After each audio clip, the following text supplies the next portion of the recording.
Hey everybody, it's Katie from Bobby Hair Studio. What I have for you today is turning a bleach out into a balayage. This is also called a reverse balayage. This is a notoriously difficult service to do in the hair community, so if you want to learn how to do this, keep paying attention and remember to like and subscribe. Before I start, I just have to apologize for the video quality. This is video footage taken from my live that I did on TikTok because I didn't have a second camera because it did get stolen. So unfortunately, I had to take my live footage from my only camera that I had. So I hope you guys enjoy it anyways. I'm starting with K18 because this client desperately needs it, and I'll tell you a little bit more about why she needs K18 for her appointment a little bit later on, but you might recognize this client from the back of her head. She's the one that I took from magenta box dye to white blonde in one session, and that video is a few videos down if you want to go check that one out in my previous tutorials. So this client is needing to do something lower maintenance than a bleach out.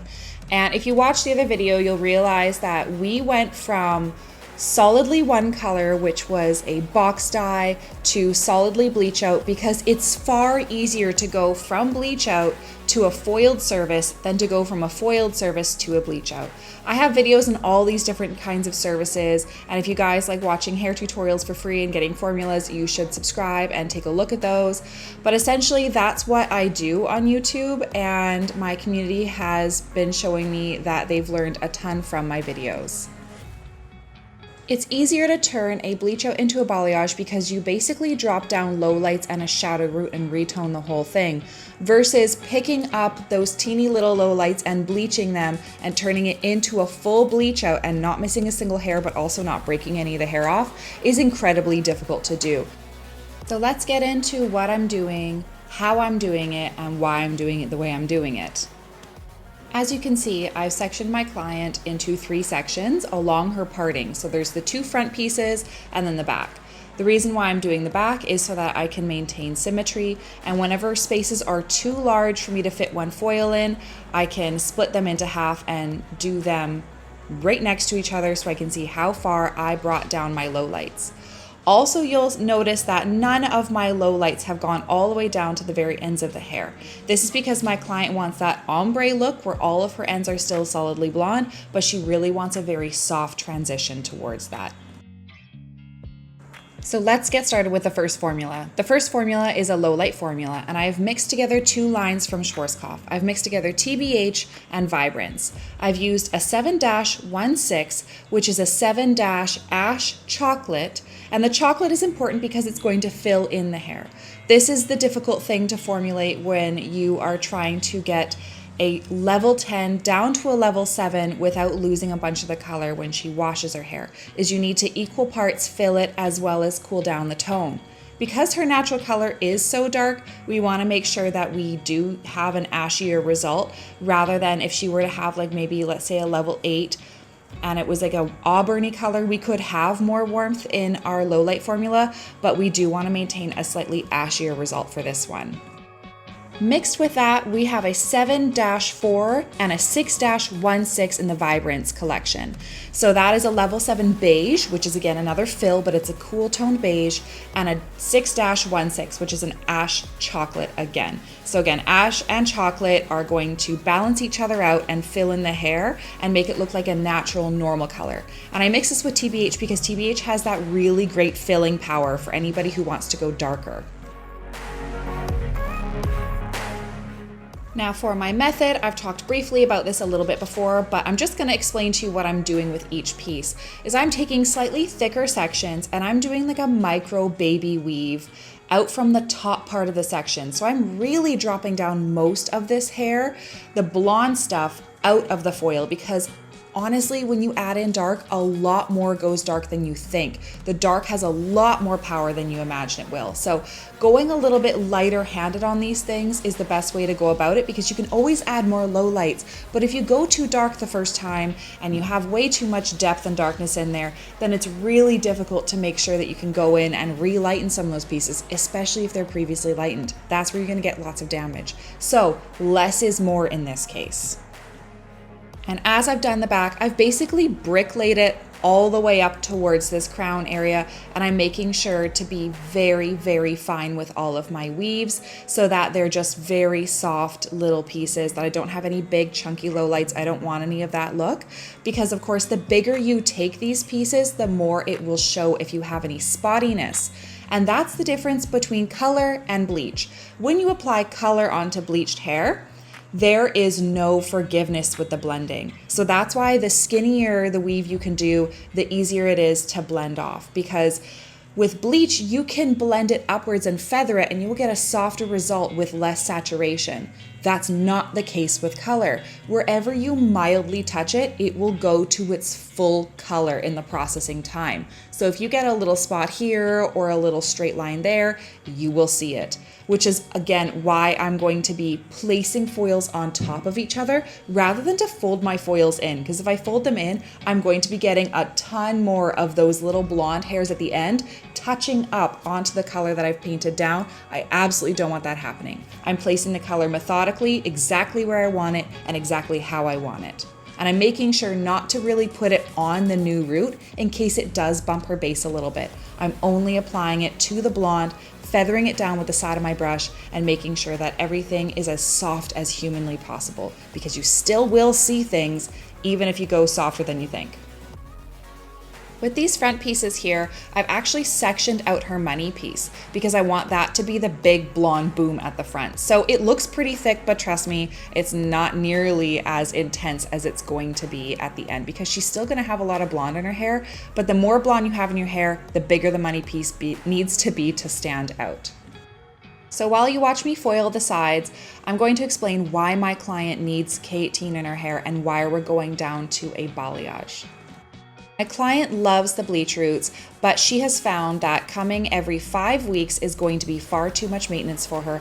And because she loves to have fun and loves to be quite relaxed as a person, she doesn't take the care of her hair that it needs. So booking those appointments is going to be very necessary for making sure that her hair stays in its best quality rather than getting a lot of banding and overlapping when you have really long roots, as well as the fact that she did come in today with extremely damaged hair from her summer activities.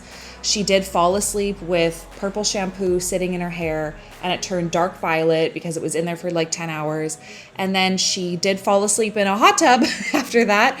And the chemicals in the hot tub really dried her hair out. So unfortunately, that beautiful platinum white blonde that I had worked so hard to create has been super damaged. And this is just what's better for her hair. So we're treating it and doing something that she only really has to see me in the next 6 months for probably 2 to 3 times a year.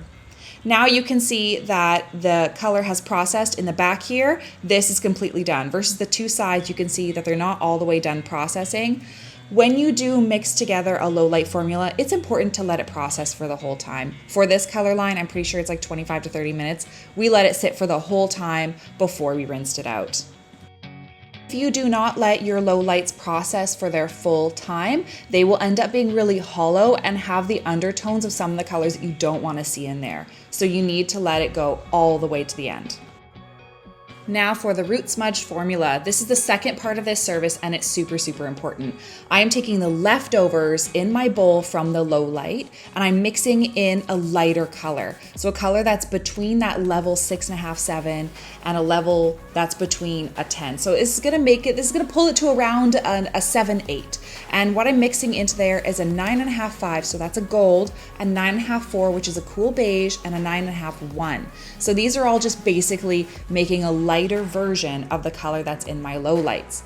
Now it might seem a little bit weird to be doing a lighter version than my low lights in my root smudge, but if you remember, I went exactly right from where the blonde started in my low lights downward. So all of my low lights are still gonna have that same dark formula, but then all of the highlights are gonna have this really beautiful gradual smudge color that's going to help to kind of give this more low lighty balayage effect rather than just leaving a whole bunch of stripy looking highlights up at the top.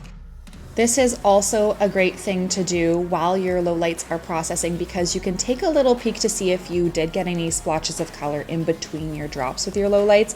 I did get a couple of those while I was working, so I was able to take a little bit of that old lowlight formula and smudge it down where I needed to because, as I told you guys earlier, wherever the lowlight touches, wherever color touches, it's going to process all the way. So if there's a little spot in the middle of the hair because a little piece dropped of it onto some of your highlights, then turn those highlights into a low light. Otherwise, you're still gonna see it and it's gonna stand right out like a sore thumb. I'm going to be doing this all over the head, and even though I didn't low light any of the money piece, I'm going to be root smudging the money piece for sure because I want that money piece to have that soft, shadowy look up near the top of the hair. Once that has all processed, I'm going to pull my client in the sink and then pull out the back section. And this is where you have to be very quick. You have to pull out all those foils and then you have to really quickly rinse in cold water so that that color doesn't bleed into the blonde because we want that blonde to stay at a level 10 and retone it. So right here is where I'm making sure to do just a super quick rinse. I don't want any splotchiness. I don't want any of that. And then I pull out either side. I want to give her a really, really thorough rinse because I don't want any of that color mixing in when I have my blonde toner going on the rest of everything else. So you can see right on that front piece, there was a tiny bit of a spot there, which is why I'm taking what's ever left over in my bowl and I'm going along that kind of front money piece area. Even though it's already been shaded a little bit, I'm bringing it down a little bit further to cover over that because it happens, it sucks when it does, but at least it's an easy fix to do. So that's what I'm doing right now is I'm smudging down the root a smidgen further to cover over that spot. Now comes the formula for the blonde. This is a really important formula for balancing all of your blondes. As you guys saw earlier, she had really, really uneven blonding because she left in that purple shampoo and then she went in a hot tub for a long time. So really, really, really messed with her hair. But what I'm doing here is I'm filling in her hair, balancing it and cooling it down with all of these colors. The 9.5 gold is the fill and it will make sure that nothing ends up being too purple. It will also kind of warm up that purpley bit in her crown. The 9.5 4 will be a cool beige. It's barely there. Again, that's my balancer. It's going to make sure that both of these colors complement each other and don't go too intensely. And then the 9.5 1 is an ash to make sure that those warm ends got to cool up a little bit and that everything is all the same beautiful tone of platinum blonde. Now, remember what she came in with. This is what she came in with. It was pretty damaged at the ends because of all of her summer fun, and it had this kind of cool purpley root and warm mids just due to all of the sun and purple shampoo. And this is the end result. And I am so happy with this. This is exactly what she wanted. She wanted something lighter than her root color so her root color could gradually fade into it. She didn't want a level 4-5. She wanted something that was soft and cool and would blend in perfectly with that. So I'm really happy with this service. This was super, super soft and blended, and I'm definitely going to be doing all of my reverse balayages like this in the future. Those colors are beautiful, they complement her, and the money piece is still grand and it's still very soft. I hope you guys like this video. Thank you for watching. Remember to like and subscribe if you enjoyed this video, and you can see more of what I have in store for you in the future. Thank you again to all of my current subscribers. I love you guys.